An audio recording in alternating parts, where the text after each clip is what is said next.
Dans les coulisses d'un grand magasin parisien, hier, à la veille des soldes, c'était la mobilisation générale. Il faut les poser cette nuit, il faut que tout soit prêt pour demain matin. Une grosse journée en perspective. Oh que oui, plutôt une grosse soirée en perspective. On fait environ, pour la mise en place, on fait environ entre 35, 37, 40 camions. Spécialement pour les soldes. Spécialement pour les soldes.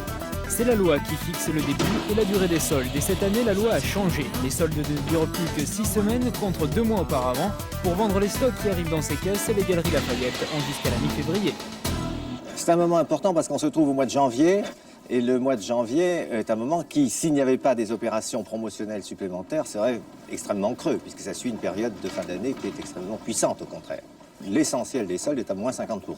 Tout doit partir. Tout doit partir. Bonjour mesdames. Tout doit partir, mais pas forcément à prix réduit. Dans les rayons, les chefs d'exploitation ont soigneusement choisi ce qui sera soldé. Qu'est-ce que vous nous préparez là pour les soldes?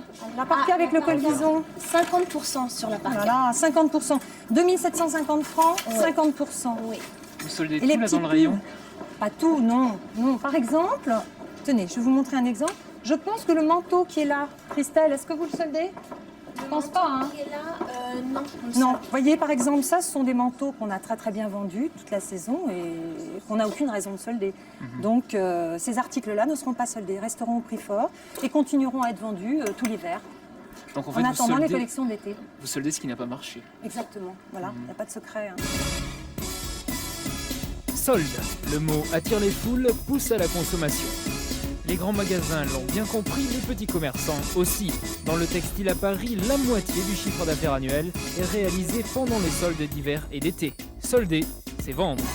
Le mot solde a un pouvoir très fort sur le consommateur. Il y a quelques années, une expérience avait été faite à Versailles et on s'était rendu compte que si l'on prenait un produit, à l'occurrence je crois qu'il s'agissait de vêtements, on va prendre le cas par exemple d'un costume qui est vendu dans 2 magasins dans la même rue au prix de 1000 francs. Eh bien le magasin qui annonce un prix de référence de 2000 francs moins 50%, 1000 francs, vendra 50% de plus de costumes que celui qui le vend à 1000 francs. Alors qu'en réalité, le prix est le même. Méconnaissance de la loi ou faux rabais, il est interdit de renouveler les stocks pendant les soldes. Mais il y a plus grave, les marchandises bas de gamme fabriquées spécialement pour les soldes. Les révélations d'Éric Réniche, journaliste à Que Choisir. Eh bien, je me suis fait passer pour un fournisseur qui proposait des produits vraiment à prix discount, spécialement pour les soldes. Les 20 centrales d'achat qu'on a appelées n'étaient pas toutes réticentes. Certaines m'ont dit qu'elles me rappelleraient pendant les soldes si tous les soldes étaient écoulés pendant la période, ce qui est quand même assez étonnant. Et puis on a même eu un bon de commande signé par un grand magasin qu'on ne citera pas ici, par égard pour lui. Ils achètent pour les soldes et ils achètent pendant les soldes, ce qui est là encore totalement illégal. L'an dernier, 10% des commerçants contrôlés par la répression des fraudes étaient hors la loi. Cette année, les amendes pourront aller jusqu'à 100 000 francs.